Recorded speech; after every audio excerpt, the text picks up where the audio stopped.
오늘은 은 30은 무엇을 말하는가라고 하는 이 주제의 말씀을 같이 가지고 좀 묵상하기를 원하는데요.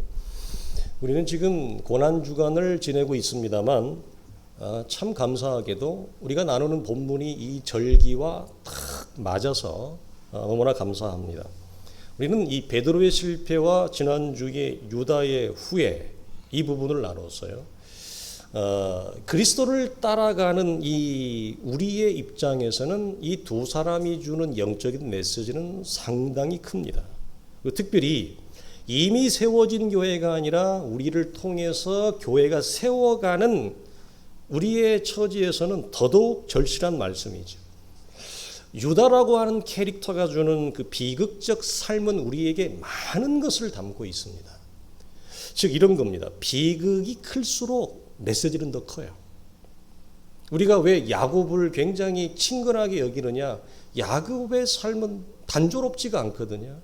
굉장히 그를 둘러싼 삶의 회용도리가 굉장히 많습니다. 무슨 말입니까? 우리에게 도전하고 주는 말씀이 많다는 거예요. 그러니까 비극이 크고 실패가 크면 클수록 거기에서 담아내는 하나님의 메시지는 더 큰 거예요. 그렇다면 우리의 삶도 마찬가지죠. 내 삶이 내가 원하는 대로 풀어지지 아니하고 내가 원하는 대로 경영이 되어지지 않는 거기에는 내가 헤아리지 못하는 하나님의 말씀과 소리가 계속해서 나를 노크하는 거예요. 이게 나킹하는 거거든요. 계시록에 있는 말씀처럼. 근데 우리는 그 주님의 내 환경과 처지를 통해 하나님이 나에게 노크하는 그 소리를 우리는 자꾸 외면해요. 이제 거기에서부터 인생의 딜레이가 되어지고 인생이 이렇게 계속 앞으로 나아가지 못하고 이스라엘이 광야에서 이렇게 랭글러처럼 배회하는 자가 되어지는 겁니다. 그러므로 믿음의 용기는 상당히 우리에게 필요해요.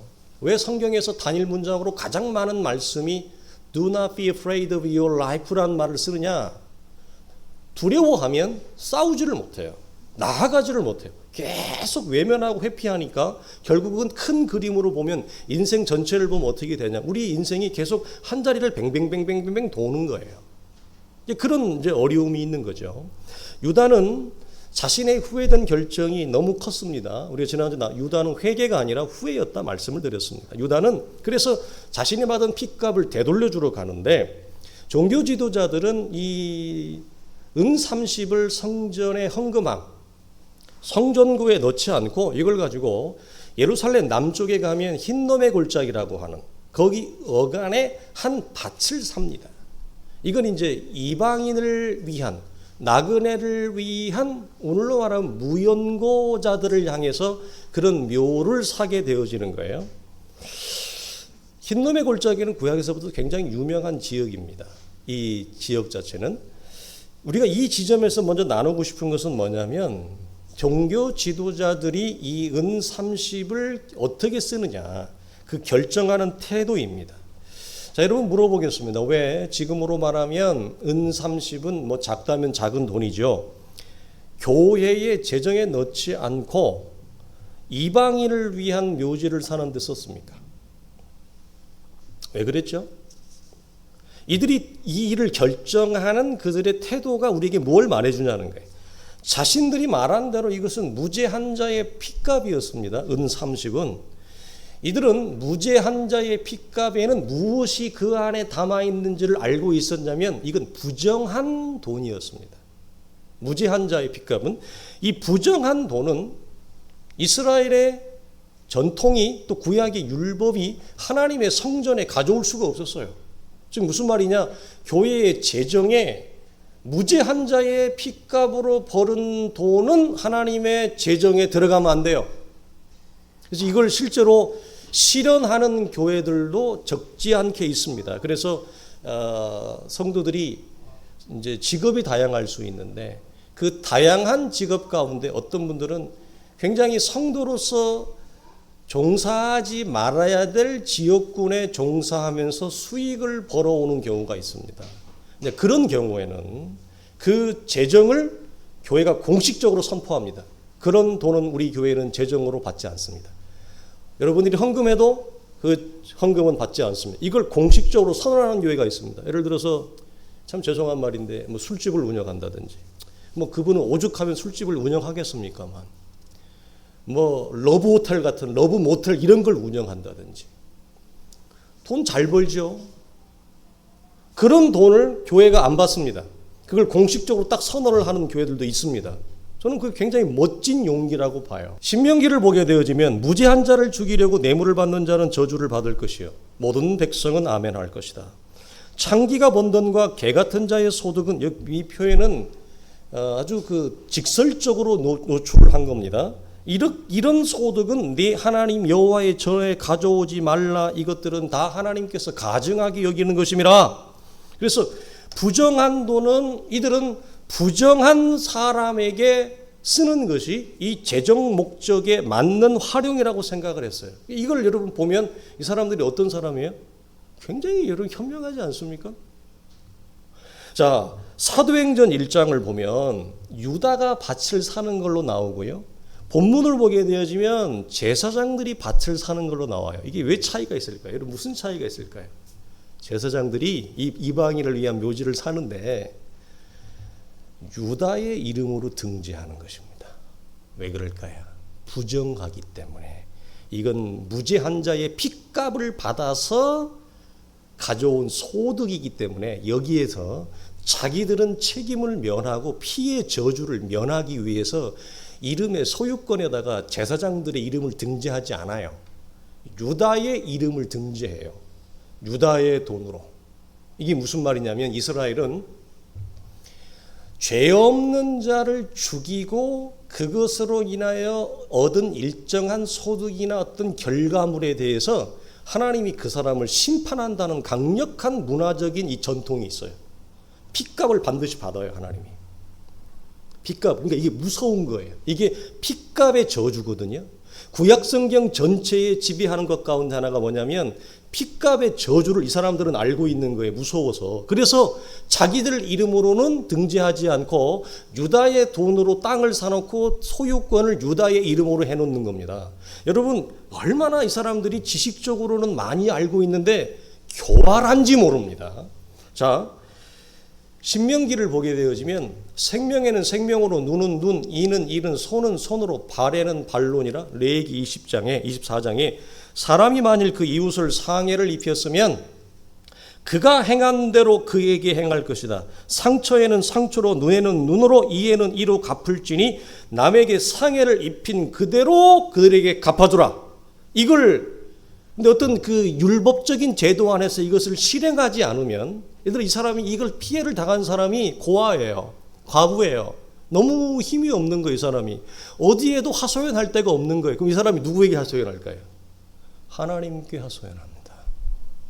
하나님 앞에 가서 엎드리고 여호와의 이름으로 하나님 앞에 신원을 하면 이 사람이 무죄한 자를 이 사람을 이 궁지로 몰고 사망으로 몰은 핏값을 하나님이 대신 갚아주십니다. 그래서 하나님이 다윗에게 뭐라 그러죠? 네가 갚지 마. 너는 칼을 들지 마. 내가 칼을 들으마. 이게 구약을 지배하는 하나의 무서운 핏값의 저주에 이 사람들은 이걸 너무 잘 알아요. 그러니까 자기들 이름으로 안 하는 것입니다. 자, 여기서 우리가 나누고 싶은 건 뭐냐면 이 종교 지도자들은 지식이 뻔해요. 지식이 훌륭해요. 지식은 멀쩡합니다. 근데 문제가 있어요. 뭐가 없죠? 하나님에 대한 마음이 하나도 없어요. 하나님에 대한 마음이 하나도 없이 율법적 지식만 뻔히 깨고 있습니다. 우리식으로 지금 말하면 뭐죠? 교회의 일은 뻔히 알고 있습니다. 근데 무엇은 없어요? 하나님에 대한 마음이 하나도 없어요. 그럼 어떻게 되느냐? 지식은 뻔한데 교회의 사정과 생리는 뻔한데 하나님에 대한 마음이 없는 자는 어떻게 되느냐? 그 사람이 지도자면 파괴하는 지도자가 되고 그 사람의 자리가 낮으면 파괴하는 인생이 됩니다. 살려내는 인생이 아니라 파괴하고 무너뜨리는 인생이 되어져요. 이게 무서운 겁니다. 그러니까 하나님에 대한 마음은 없는데 지식만 가지고 있을 때 나타나는 여러분 파괴적인 현상입니다. 근데 반대로 이런 것도 있어요. 하나님 앞에 진심은 있어요.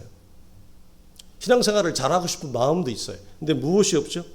여호와를 아는 지식이 없는 자들이 있습니다. 호세아 4장 6절에 내 백성이 무너지고 망하는 이유는 하나님을 아는 여호와를 아는 참된 지식이 없기 때문에 그렇다. 로마서의 사도 바울이 내가 증언하는 그들이 하나님께 마음, 열심, 진심은 있어요. 그런데 성경이 말하는 참다운 올바른 지식, 그 말씀이 없는 사람들이 있어요. 그럼 이 사람들은 어떻게 되느냐? 초대교회가 그걸 증명하죠.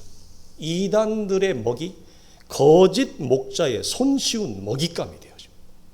그러니까 이단에 누가 빠지느냐? 보통 보면 아무런 생각 없는 자가 이단에 빠지는 게 아니에요.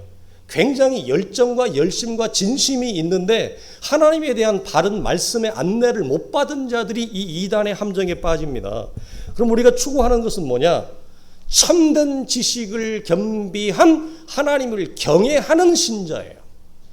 한쪽으로 치우치지 아니하는 양쪽을 다 겸비한 신자. 자, 그러면 이 은 30이 주는 메시지는 무엇인가? 여러분, 성경에서 은 30세겔이 최초로 사용된 경우가 언제, 어느 케이스에 있을까요? 요셉이 여러분 얼마에 팔려가죠? 아유, 감사합니다. 할렐루야. 그 어느 교회 성도입니까? 아주 훈련을 잘 받으셨는데, 요셉은 30세겔도 안 돼요. 30세겔을 쉬운 말로 하면 석 달치 한 120데나리온 정도, 신약의 가치로 환산하면 한 석 달치가 되어지는데, 자, 출애굽기 볼까요? 소가 만일 남종이나 여종을 받으면 소 임자가 은 30세겔을 그의 상전에게 줄 것이다. 소는 돌로 죽이라. 여러분, 예수님은 얼마에 팔렸다고요? 소 한 마리 치어서 죽은 노예의 몸값 하나에 퉁친 거예요. 참 비극적인 거죠. 오늘 근데 본문 9절에서 이걸 뭐라고 얘기하냐면 가격 매겨진 자의 가격이고, 이렇게 표현해요. 가격이 매겨졌다. 이 말의 의미가 있습니다. 자, 그러면 여러분 은 30을 언급하는 직접적인 본문은 스가랴에 있습니다. 자, 내가 그들에게 이르되 너희가 좋게 여기거든 내 품삯을 내게 주고 그렇지 아니하거든 그만두라. 그들이 은 30개를 달아서 내 품삯을 삼은지라. 여호와께서 내게 이르시되 그들이 나를 헤아린 바 그 삭슬을 토기장에게 던지라 하시기로 내가 그 은 30개를 토기장에게 던졌다. 이런 말이 나옵니다. 이게 은 30이 나온 최초의 근본적인 직접적인 본문이에요. 구약 성경에서 나오는 토기장이는 두 가지로 표현될 수 있어요. 글자 그대로 옹기를 만드는, 진흙을 가지고 이 옹기를 만드는 직업인데, 이 토기장이는 성전에서 사용되어지는 그 옹기, 기구를 만드는 거. 아니면 또 하나, 성전에는 이 흙으로 만든 것뿐만 아니라 금속으로 된 많은 장신구, 많은 기구들이 있습니다. 그걸 금속을 녹여서 주조해서 만들거나 둘 중에 하나입니다. 그런 용도로 토기장인들은 활동을 했는데요. 여러분, 스가랴 11장의 내용이 어떤 내용이에요? 여러분 혹시 이미 성경을 우리 성도들이 많이 알기 때문에 이미 익히 알 거라고 보는데요. 하나님은 어느 날 갑자기 스가랴를 불러서 연기를 하라고 합니다. 하나님 굉장히 재미있습니다. 예. 에레미야는 불러가지고 네가 토기를, 옹기를 구워서 만들어서 네가 깨봐라. 이런 하나님이 에레미야한테도 뭘 요구하냐면 대역을 요구해요. 잘 아는 대로 우리가 또 호세아 선지자는 하나님이 아주 직설적인 대역을 요구해서 고멜을 데려다가 살게 하는 그런 걸 하나님 시키잖아요. 스가랴는 스가랴야, 네가 가서 연극을 하는데 하나는 선한 목자를 해라.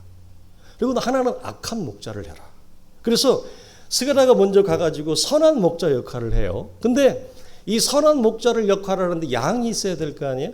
이 양들이 어떤 운명에 처해 있냐면 곧 잡아 먹힐 양들이에요. 곧 팔릴 양들, 곧 죽을 양들이에요. 이 곧 죽을 양들에게 가서 선한 목자 역할을 하라고 그래요. 그러니까 스가랴 가서 합니다. 그래서 딱 가서 봤더니 그 곧 잡혀 먹힐 양들 주변에 악한 목자가 너무 많은 거예요. 거짓 목자가 싹군들이 너무 많은 거예요. 그래서 스가랴가 가지고 한 달 만에 3명의 목을 다 잘라요. 악한 목자, no fire. 트럼프가 잘하는 거예요. You fire. 착착착 자르는 거예요. 그래서 이 세 목자는 구체적으로 뭘 말하느냐 아무도 몰라요. 근데 제가 개인적으로 해석을 하는 거예요. 아무도 몰라요. 제가 이 문맥을 볼 때 왕과 제사장과 선지자라고 하는 구약의 세계에서 다 이들은 어떤 공통점? 지도자들입니다. 지도자예요. 왕 지도자, 선지자 지도자, 제사장 지도자입니다. 그런데 이 세 영역에 있는 지도자들이 스가랴가 딱 봤더니 전부 다 어디예요? 선한 목자가 아니고 악한 목자예요. 스가랴가 다 잘라버립니다. 그리고 이 양들을 지켜내기 위한 적극적인 싸움을 스가랴가 해냅니다. 예? 그런데 이상한 일이 일어납니다. 그 이상한 일이 어떤 일일까요? 신약의 사도 바울이 했던 얘기입니다. 그 이상한 일이 어떤 얘기일까요? 주님이 선한 목자로 오셔서 이스라엘에게 선한 목양을 펼치는데 이스라엘이 예수 그리스도에게 대했던 반응, 그게 뭐죠? 이상하게 선한 목자를 무시합니다. 이 곧 잡혀 죽을 양들이, 이 곧 잡혀 죽을 양들이 불쌍해서 하나님이 선한 목자를 그들에게 주었는데 이 양들이 선한 목자를 무시하고 본문 8절을 보면 심지어 싫어하기까지 합니다. 그러자 선한 목자가 갑자기 어떤 선언을 하냐면, 나는 더 이상 너희들을 목양할 수 없다. 너희가 나를 이렇게 대하기 때문에, 나를 거적하기 때문에 나는 더 이상 너희와 함께 목양을 할 수 없겠다. 나는 이제 더 이상 옛날에 누구 말대로 나는 더 이상 이제는 못 해먹겠다. 그러면서 어떤 말이 나오냐? 죽을 자는 죽어라. 그리고 망할 자는 망하라. 그러고도 살아남는 애들은 서로 잡아먹어라.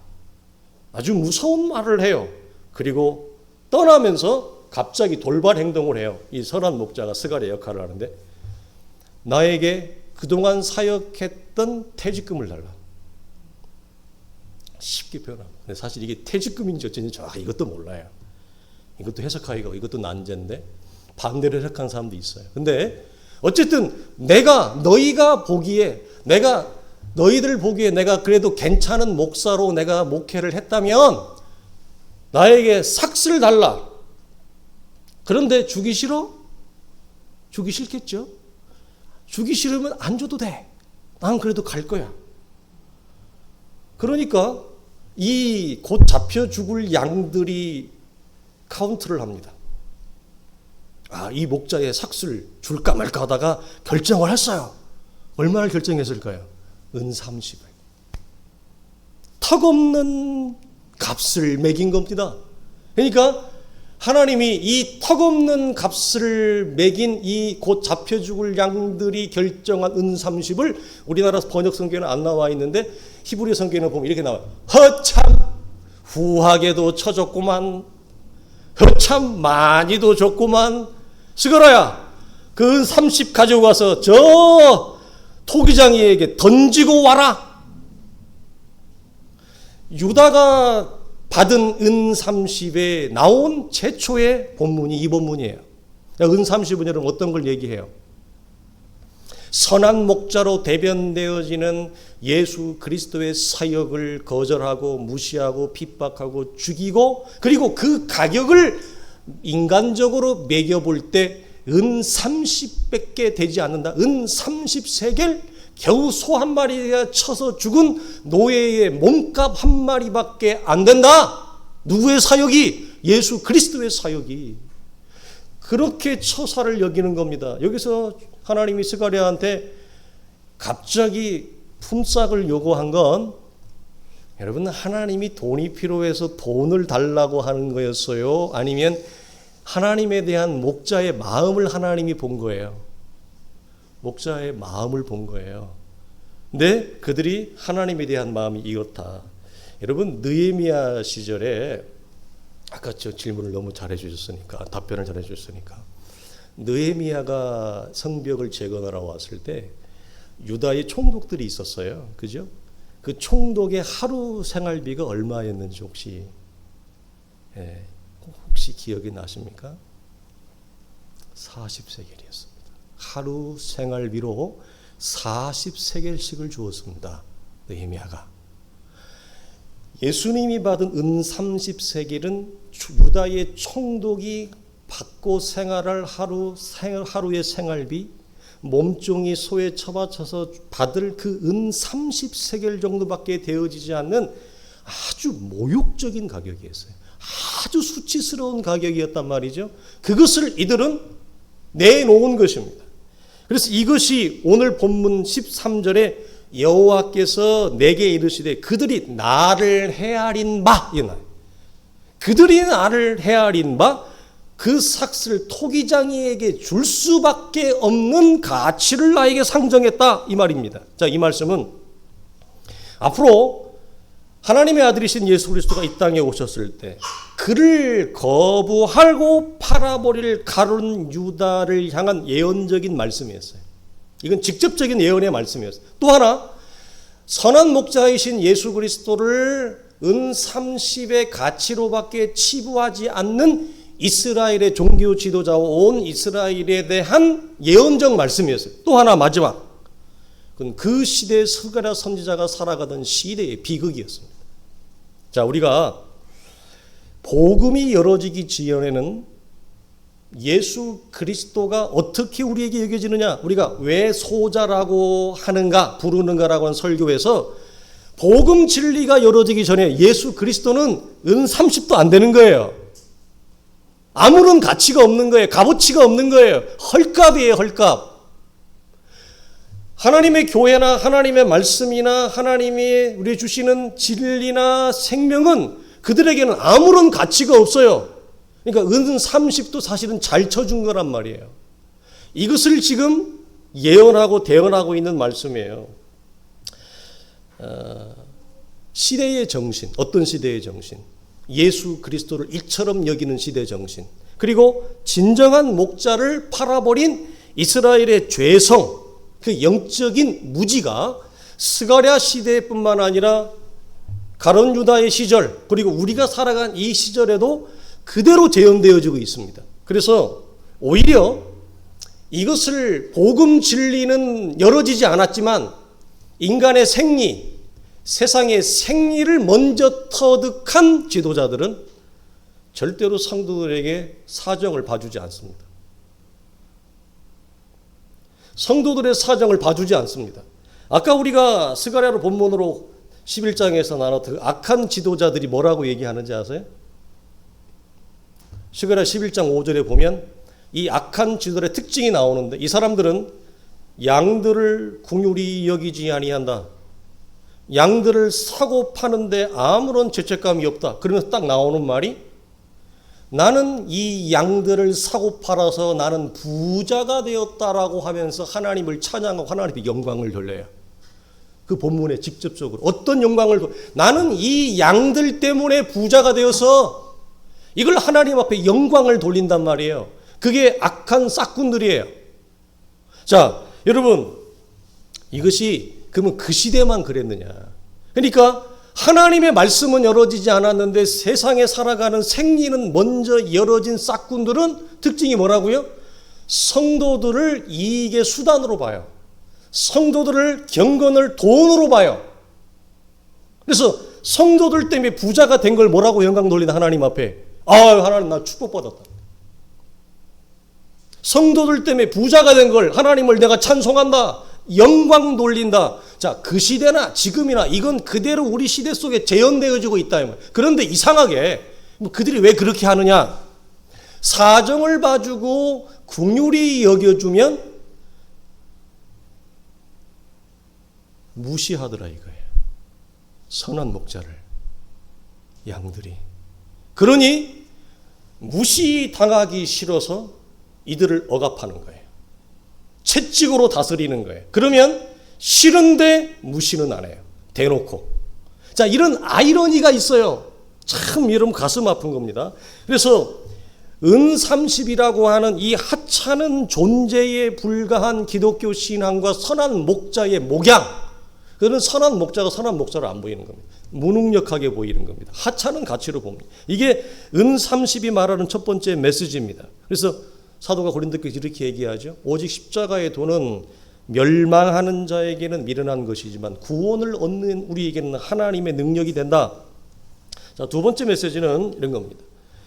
사람들의 눈에 가장 무가치해 보이는 것에 역설적으로 하나님의 구원과 진리가 감추어져 있어요. 사람들의 눈에 소중하고 가치 없고 헐값으로 여기는 곳에, 이것을 우리는 하나님의 진리는 감추어진 진리라 그랬습니다. 그래서 우리가 마태복음을 보면 처음에 복음이 무엇에 담아서 오죠? 다 낡아 빠진 구유 안에. 이게 뭘 말해요? 사람들이 헐값으로 취급하는 것, 아무도 주목하지 않는 그 구유 안에 무엇이 있어요? 하나님의 생명과 구원이 담아서 오는 거예요. 자, 그 다음에는 마태가 또 뭘 얘기하죠? 백마 위에 화려한 백마 위에 생명과 진리가 있는 것이 아니라 아무도 주목하지 않는 어린 나귀 새끼 위에 복음과 진리와 생명이 있다. 자, 또 세례 요한과의 관계를 통해서는 사람들은 어디를 주목한다? 화려한 왕궁을 주목한다. 거기에 무엇이 있다고 여기는 것처럼. 그러나 세례 요한을 통해 주님이 말씀하신 건 뭐죠? 하나님의 진리와 생명이 화려한 왕궁에 있는 것이 아니라 광야에 있다. 오늘의 마지막 마태복음 25장에서는 하나님의 구원과 진리는 소자 안에 아무도 주목하지 않는 헐값으로 여기는 그 작은 자 안에 하나님의 구원과 생명이 담아있다. 그래서 골로새서에서 이렇게 얘기하죠. 하나님의 비밀인 그리스도를 깨닫기를 함이니 그 안에는 지혜와 지식의 모든 보화가 감추어져 있다.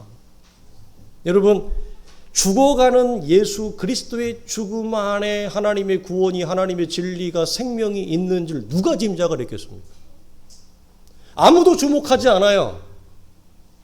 자기가 헐값으로 여기는 것, 거기에 하나님의 구원과 진리가, 이것이 마태마가 누가 요한복음 전체의 사복음서 기자들이 우리에게 역설적으로 강렬하게 얘기해 주는 거예요. 저는 이 안목이 여러분에게 좀 열어졌으면 좋겠어요. 좀 활짝, 좀 깊이 열어졌으면 좋겠어요. 그러면 내 삶을 짓누르고 나를 무력하게 하고 나를 자꾸 굴복시키고 나를 자꾸 무너뜨리는 이 요소와 현실적인 요건에서 내가 일어날 수 있는 힘이 생겨요. 그렇지 않으면 여러분 반복적으로 넘어집니다. 반복적으로 우리는 굴복할 수밖에 없습니다. 이것이 열어지기 전에는. 왜? 내가 내 삶을 봐도 여기에 이 답답하고 막힌 인생에 무슨 구원이 있어? 무슨 여기 하나님의 진리가 있고 무슨 생명이 있고 하나님 일하심이 있겠어?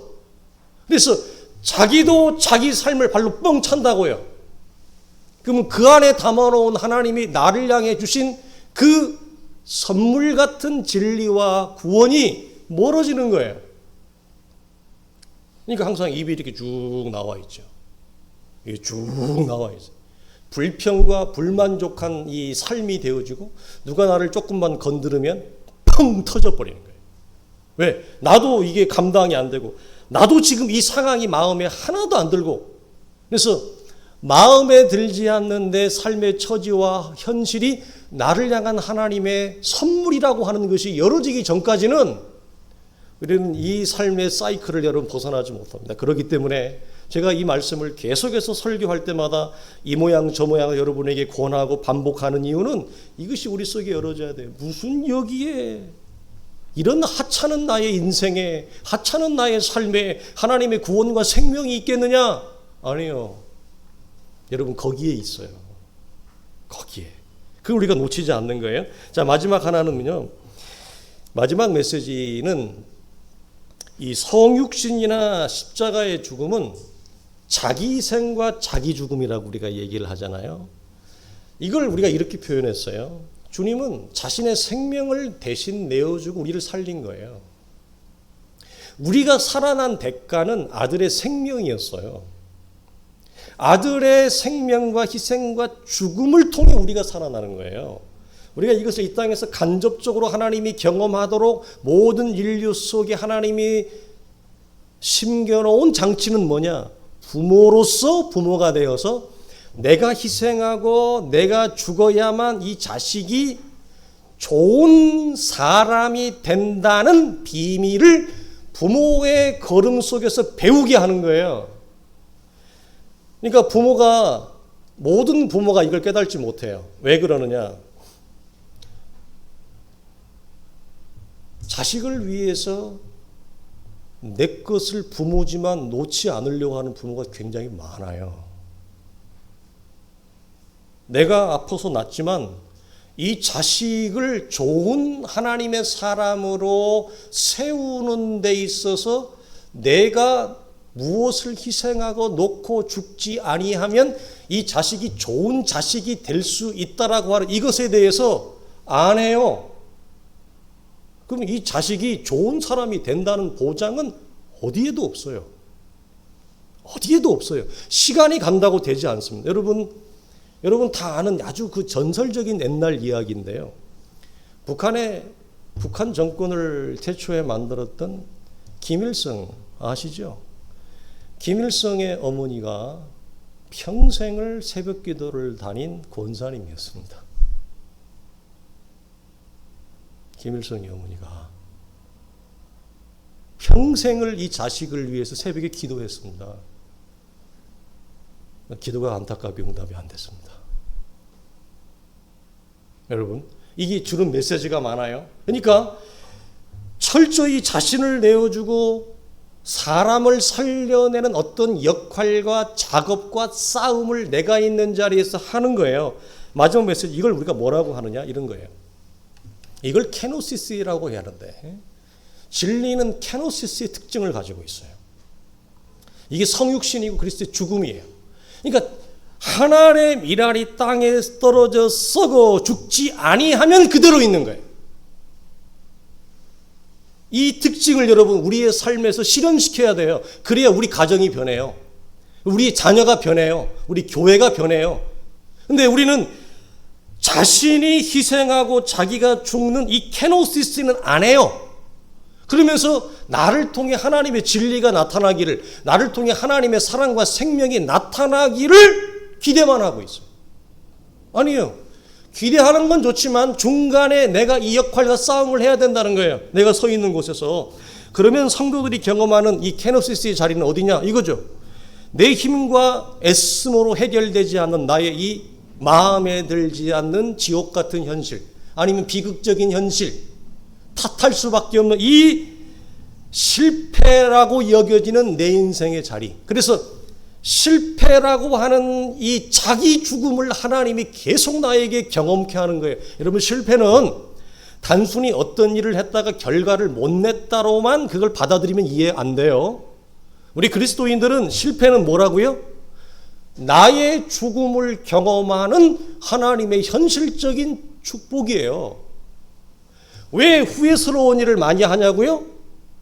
후회는 나의 좌절과 절망이 놓아있는 나의 케노시스를 경험하는 곳이에요. 나의 죽음을 경험하는 곳이에요. 그래서 단순히 좌절만 한다, 후회만 한다, 낭망만 한다, 실패만 하고 지나가는 사람이 있다. 지난주 중요한 메시지. 어떤 사람은 실패를 했는데 에이 재수 못 붙었다. 또 이런 일을 또 겪었네. 삶의 어려움과 좌절과 낭만과 후회를 맨날 후회만 하고 지나간다. 실패만 하고 지나간다. 에이 또 그랬네. 힘들어. 아파. 답답해. 나는 언제 내 인생이 풀리지? 언제 내 인생이 활짝꽃을 필까? 늘 이렇게만 하소연하고 푸념하고 지나가는 사람이 있어요. 삶이 아무런 개선이 안 돼요. 그러나 우리가 맞는 실패나 후회나 좌절과 절망은 무엇이라고 하나님이 그에서 무엇을 담아놨다고요? 예수 그리스도의 케노시스, 그 자기 죽음을 실패를 통해 맛보라는 거예요. 좌절을 통해, 낭망을 통해, 후회를 통해, 비극적인 이 고난, 비극적인 삶의 모순 안에서 내가 지금 하나님이 나에게 뭘 맛보게 하는 거예요? 자기 죽음. 근데 우리는 그걸 심지어 정상적인 라이프가 아니라 내 삶이 힘든 처지 속에 들어가 있은 그 상황에서조차도 뭘 외면하고 회피한다고요? 자기 죽음을. 여기서 안 보는 거예요. 아니, 광야의 고난에서도 자기 죽음을 안 보면 이 사람 도대체 어디에서 죽음을 봐요? 어디서 맛보죠?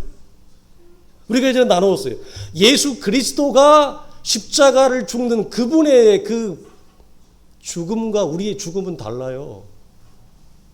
우리는 예수 그리스도의 죽음이 될 수 없어요. 대속적 죽음이 안 돼요. 우리는 나 같은 죄인이 하찮은 인간이 어떻게 대속적 죽음을 하겠어요? 그럼 우리의 삶에서 경험하는 죽음은 뭐냐고요?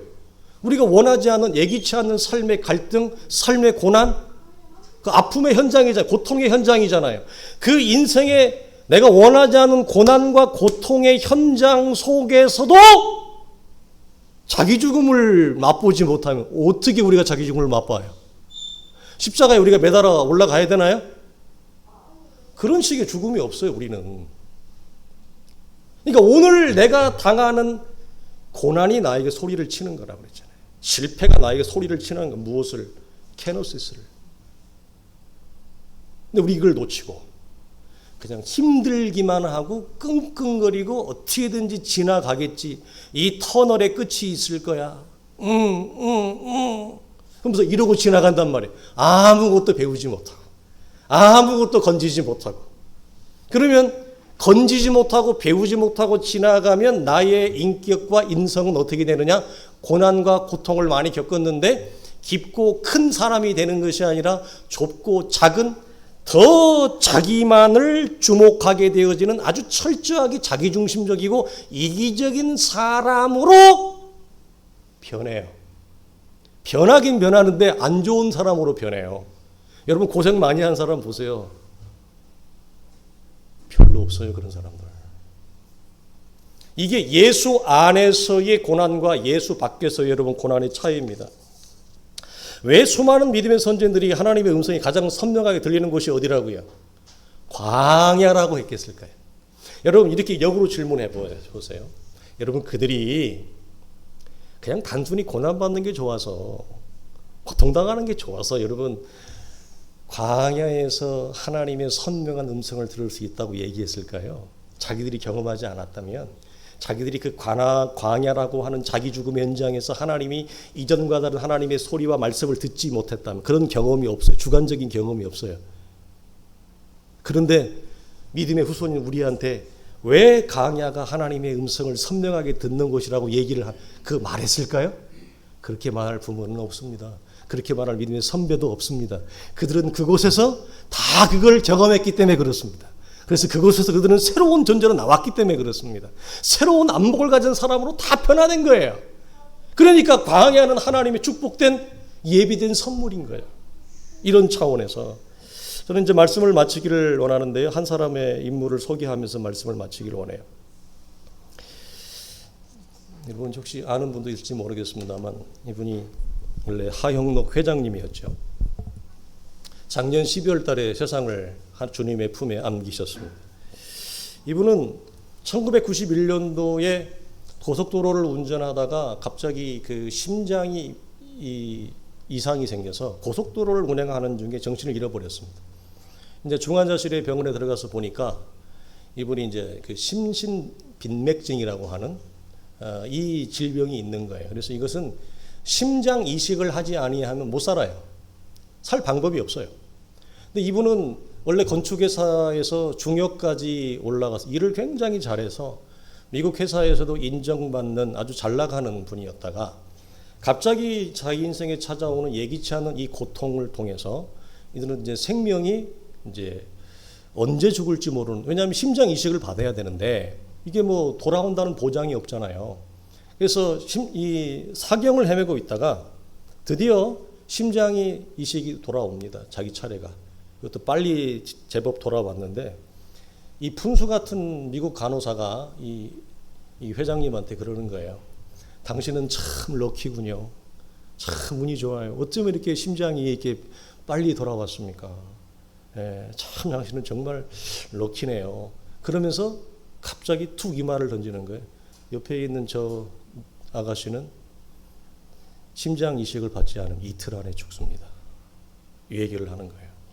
이 하영록 회장님이 자기도 살아야 되는데 자기도 언제 죽을지 모르는데 천신만고 끝에 이 심장이 자기한테 왔는데 이 푼수 빠진 간호사가 괜히 쓸데없는 얘기를 하고 지나가는 바람에 그 얘기가 계속 귀에 걸리는 거예요. 그래서 그 심장을 양보합니다. 그래서 옆에 있는 그 여자를 살립니다. 그리고 그 이후에 이 나중에 목사님이 돼요. 이분이 이 화회장님한테 찾아오는 이 페이버가 그레이스라고 하는 은혜와 다르게 하나님의 호의라고 하는 아주 좋은 단어입니다.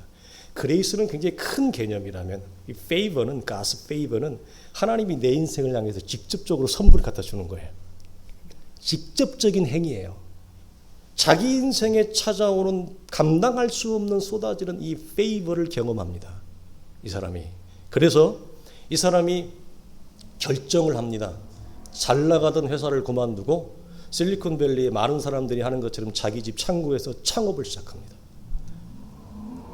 P는 잠언 Psalm 31입니다.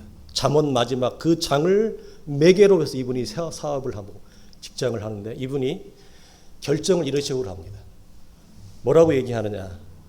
If I have found favor in your sight, I may find favor in your sight. 이 말이 무슨 말이냐? 내가 보기에 좋은 결정을 하지 말라. 하나님 보시기에 좋은 결정을 하라. 내가 보기에 좋은 결정은 그 심장을 내가 받는 거예요. 내가 살아야죠. 안 그렇습니까? 내가 살아야죠. 근데 이 결정이 하나님 보시기에 좋은 결정이 아니었어요. 옆에 이틀 후에 죽어가는 저 여인을 무시하고 외면하고 내가 사는 것이 하나님의 눈에 God's favor가 아니었어요. 그래서 그는 과감히 자기를 희생합니다. 자기를 놓습니다. 그리고 여인을 향해서 심장을 내어줍니다. 그 이후에 찾아오는 이 인생 속에 하나님의 쏟아지는 말할 수 없는 은혜가 있어요. 그리고 이 사람이 창업을 하고 회사에 이런 정신을 갖습니다. 우리 회사 팀하스의 창업 정신은 뭐라고요? 우리는 돈을 벌기 위해 존재하지 않는다. 우리는 어려운 이웃을 위해 존재한다. We exist to help those need라는 말을 가지고 여러분 이 사업을 합니다. 그러면서 이렇게 나 또한 믿는 자로서 이와 같이 해보기 위해 새로 개업한 회사의 이름을 페이버로 정했다. 늦은 나이에 결혼해서 한 가정을 책임지며 하루하루 살기 급급하지만 수익의 일부를 하나님께 돌려드리는 것부터 하고 있다. 차근차근 성장해서 더 많은 이웃을 도울 수 있게 지금의 자리를 지켜야 되겠다. 이 말하고 창업을 합니다. 이 회사는 하나님이 어떻게 쓰냐면 오바마 정부의 자문위원으로 이 사람이 발탁이 되어지고 젊은 청년들이 미국의 서부의 100대 기업 안에 가장 일하기 소망하는 자원에서 들어가서 일하기 좋은 100대 기업으로 성장을 합니다. 이분이 나중에 목사님이 됩니다. 그래서 여러분 이분이 이런 얘기를 합니다. 돈의 주인은 하나님이다. 우리는 다 내가 주인이잖아요. 돈의 주인은 하나님이다. 기가 막힌 말을 해요. 우리가 뻗은 도움의 손길은 우리 뒤에 계신 하나님의 손길이다.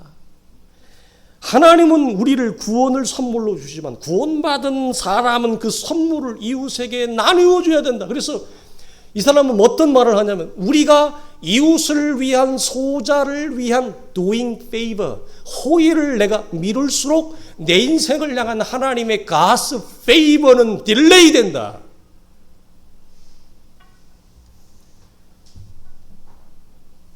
하나님이 이 인생을 이렇게 쓰시는 거예요. 케노시스가 뭐라고요? 자기를 내어줌으로 이웃을 다른 사람을 살려내는 겁니다. 제가 그래서 구제는 굉장히 많은 하나님의 일하심의 비밀이 담겨져 있다. 구제의 삶이 익숙해지지 않거나 구제에 대해서 아무런 개념이 없으면 이 사람은 기독교 신앙의 정말 중심하고는 먼 사람이에요. 이웃을 위한 소자의 삶이 여러분 구제의 삶인데 구제는 단순히 돈으로 돕는 것만 아니라 그 사람의 영혼을 하나님께 연결시키는 것입니다. 하나님께로 인도하는 겁니다. 왜 이웃을 위한 페이버를 해요? 그 사람을 하나님께로 인도하려고. 그래서 여기에서 무엇이 나오냐? 케노시스를 다른 말로 하면 나를 비울 때 하나님이 내 인생에 채우는 놀라운 일하심을 보는 거예요. 네. 여러분 이분이 우리에게 주는 메시지입니다. 그러므로 여러분 우리가 은 30이라고 여기는 그 헐값의 가치가 주는 메시지의 마지막 메시지예요. 우리는 무엇을 위해서 또 우리가 어떤 삶을 위해서 달려가야 되느냐. 예수 그리스도를 믿고 따른다라고 하는 제자의 삶이라고 하는 것은 무엇이냐. 단순히 지식과 교리로 충분하고 성경 공부 많이 하고 많이 아는 것이 아니라 나의 삶이 성육신화되어진 삶, 케노시스화되어진 삶, 이웃을 위해서 하나님의 나라를 위해서 기꺼이 내가 doing favor, 하나님의 favor를 할 수 있을 때 하나님이 내 인생에 favor를 행하는 걸 감당을 못하는 거예요. 근데 우리는 하나님의 favor를 생각을 안 해요. 내가 다 돈을, 내 인생의 주권을 내 손을 잡고 내가 전부 다 핸들링하고 내가 전부 드라이빙하고 가려고 하지, 하나님이 내 인생에 주시는 하나님의 페이버를 우리는 핸들링하거나 드라이빙하려고 하는 생각 자체를 안 해요. 그래서 출애굽기 13, 33장이 말, 하나님의 눈에 좋은 결정을 하는 내 눈에 좋은 결정이 아니라, 이런 아름답고 빛나는 믿음을 가진 여러분 신자인 줄 압니다. 사랑하는 성도들이 이와 같은 모습으로 세워지기를 주의 이름으로 축원합니다.